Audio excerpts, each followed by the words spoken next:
Have you ever wondered what it would feel like to speak English so naturally that it flows like a friendly conversation with someone you trust? Imagine stepping into a world where learning doesn't feel like a lesson, but more like a cozy chat over coffee. In this special session, something different awaits you, not just grammar and vocabulary, but a complete English-speaking experience built around real life. From daily routines to favorite holidays, unexpected role plays to spontaneous answers, you're about to discover how simple personal moments can unlock fluency. Are you ready to experience English in a whole new way? Have you ever wondered what it would feel like to speak English so naturally that it flows like a friendly conversation with someone you trust? Imagine stepping into a world where learning doesn't feel like a lesson, but more like a cozy chat over coffee. In this special session, something different awaits you, not just grammar and vocabulary, but a complete English-speaking experience built around real life. From daily routines to favorite holidays, unexpected role plays to spontaneous answers, you're about to discover how simple, personal moments can unlock fluency. Are you ready to experience English in a whole new way? Let's begin right where your everyday life begins, with your daily routine. Talking about your daily activities is one of the most practical and effective ways to improve your fluency. Why? Because these are the phrases, actions, and expressions you use every single day.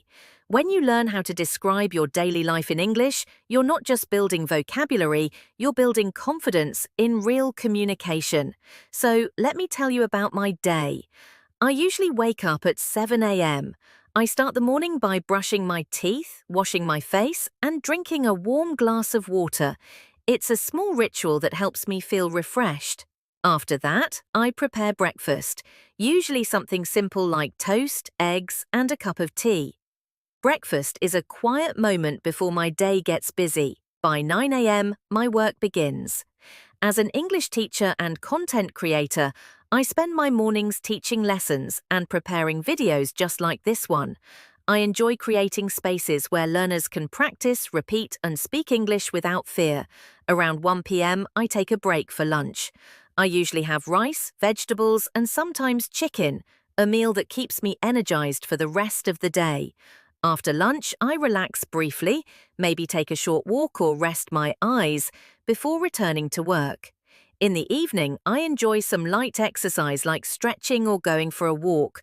I have dinner around 8 p.m. and afterward, I wind down by reading a book or watching a movie.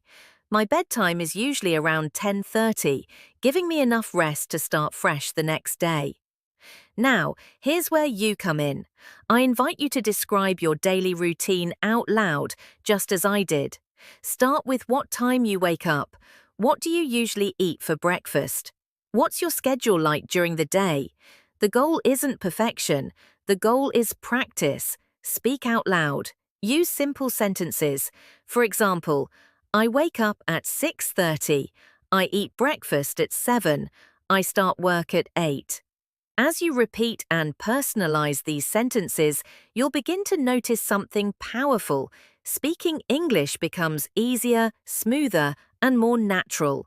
This is your moment to take that first step. Now that you've started talking about your daily routine, let's take it one step further, into real conversations. You've practiced describing your mornings, afternoons, and evenings, but how do you actually talk to someone in English about these things? That's where simple conversations come in, the kind you'd have with a new friend, a co-worker, or even a stranger at a cafe. Let's start with introductions. Imagine meeting someone for the first time. You might say, "Hello, how are you?" And they'll reply, "I'm doing well, thank you. And you?" You can continue with, "Nice to meet you. What's your name?" Then they might ask, "Where are you from?" And you can say, "I'm from Vietnam," or "I live in Hanoi." These short exchanges may seem basic, but they are the foundation of real communication. Now, let's move into role play. Picture yourself at a cafe. You walk in, smile, and say, "Good afternoon, could I see the menu, please?" The waiter gives you the menu. You look at it and respond, "I'd like a cup of coffee and a piece of chocolate cake, please." The waiter asks, "Would you care for anything else?" And you say, "No, thank you, that's all for now." These interactions are simple, but they mimic what happens in real life, and they're incredibly useful to practice. Practicing dialogues like this helps you become comfortable and confident, even in unfamiliar situations. Think of it like rehearsing for real life. The more you repeat, the more natural it feels. Let's try another example, this time at a clothing store. You walk in and say, "Excuse me, how much is this shirt?" The shopkeeper replies, "It's $20. You say, "May I try it on?" And they respond, "Yes, the fitting room is right over there." After trying it on, you say, "It fits well, I'll take it." Then comes the final part, "I'll pay by card." Simple but practical, and something you might need any day. Now it's your turn. Practice these conversations out loud. Imagine the setting, visualize the people, feel the words come naturally as you speak them. You can even record yourself, listen back, and improve your pronunciation. Don't worry about mistakes. Every sentence you say is one step closer to fluency. The beauty of these conversations is that they prepare you for everyday life. You're not just learning English, you're living it, one phrase at a time. And just like your daily routine, these conversations become smoother with repetition. Whether you're talking about your day, ordering a coffee, or asking for the price of a shirt, you are building a real, usable skill. Ready for more? Let's now talk about things around you and how describing your surroundings builds even stronger speaking habits. After practicing introductions and simple conversations in cafes or stores, you've started to build the confidence to express yourself in everyday situations. But here's something just as important and powerful, the ability to describe the world around you. Describing your surroundings not only improves your vocabulary, but also trains your brain to think in English in real time. It helps you move from memorizing words to using them naturally. And the best part? You don't need a partner. You can practice this skill anytime, anywhere, in your room, in the street, or even while taking a walk. Let's start with where you are right now. Look around and begin naming the things you see. For example, I see a chair, I see a table, I see a fan, I see a window, I see a bottle of water. These are short, clear sentences, easy to say and easy to understand. The more you speak them out loud, the more fluent and confident you'll become. Now, let's go one step further. Don't just name things, describe them. Add details like size, color, material, or location. For example, the table is round and made of wood. The chair is black and comfortable. There is a large window on the left side of the room. My laptop is silver and it's on the desk. These descriptions may seem simple, but they are incredibly powerful. They reflect how we use English in real life, in small talk, in giving directions, in storytelling, and even in work or school presentations. Let's imagine a situation. Someone asks, "Can you describe your room?" You could reply, "My room is small but cozy. There is a bed, a table, a chair, and a shelf with some books. The walls are light blue and there's a window that lets in sunlight." This isn't just vocabulary, this is real communication. To practice, walk around your home and describe every room. Say out loud what you see, how it looks, where it is, and even how you feel about it. You might say, "The kitchen is clean and bright. I like cooking here. The living room has a big sofa and a TV. I watch movies here with my family."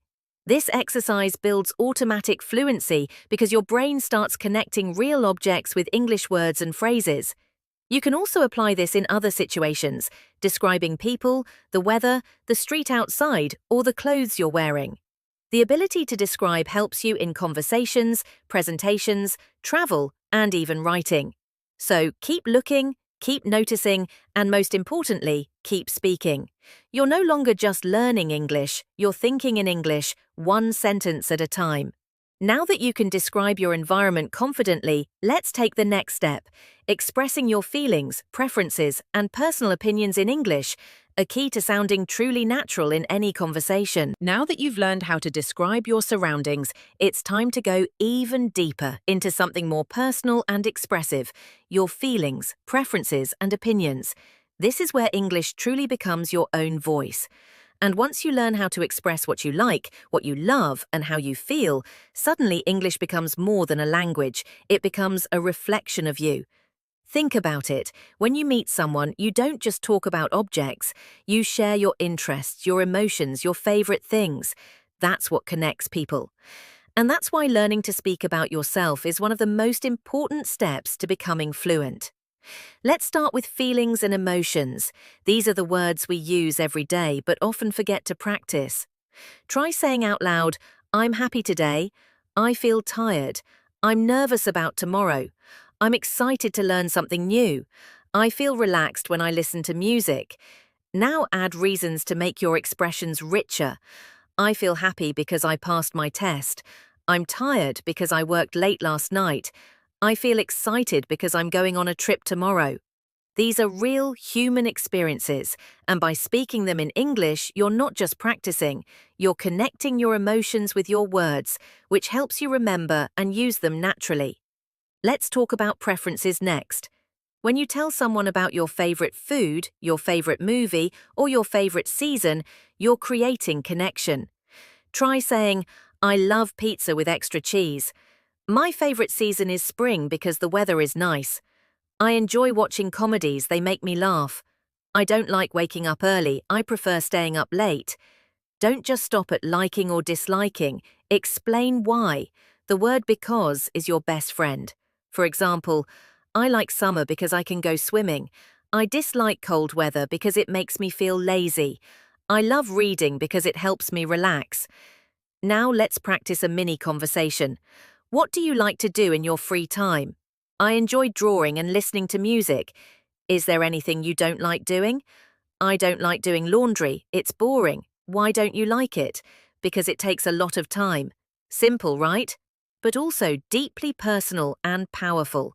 These kinds of conversations help you go beyond surface-level English. They help you express your personality. So take a moment today to talk about your favorite things. Share how you feel, use real emotion, be honest, be you, in English. And now that you're expressing yourself freely, it's time to explore another exciting part of life: travel, places you love, and the journeys that shape you. Now that you've learned how to express your feelings, your likes and dislikes, you've taken a big step towards speaking English with confidence and authenticity. But there's one more part of your story that brings it all together. Something that lights up conversations and makes English feel alive: travel. Travel is more than just moving from one place to another. It's a source of stories, emotions, memories, and discovery. And when you talk about travel in English, you're not just using vocabulary, you're sharing your world. So let's begin.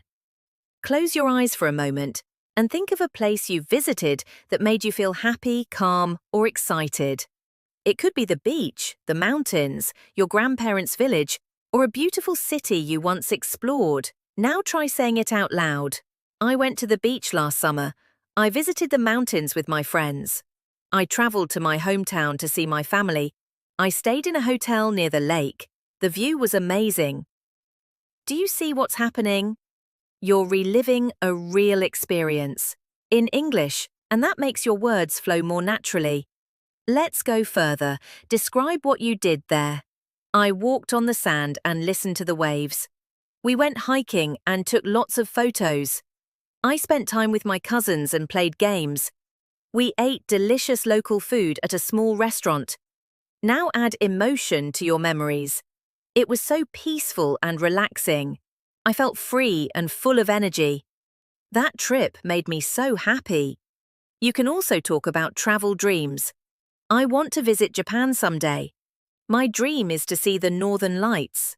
I'd love to go on a road trip across Europe. I hope to travel more in the future. These kinds of sentences are full of personal meaning. They don't just teach you English, they teach you how to share your passion, your culture, and your identity. Now, let's practice a short travel conversation. Where did you travel recently? I went to Da Nang with my family. Did you enjoy it? Yes, it was amazing. The beach was beautiful. Would you like to go there again? Absolutely. I'd love to go back next year. When you talk about travel, you're not just practicing language, you're painting a picture. You're inviting others into your experiences, and that's what great communication is all about. So go ahead, speak about the places you've seen, the adventures you've had, and the destinations you dream about. Let your English take you further than any plane ticket ever could. And remember, every word you speak is a step on a journey not just through places, but through confidence, fluency, and self-expression.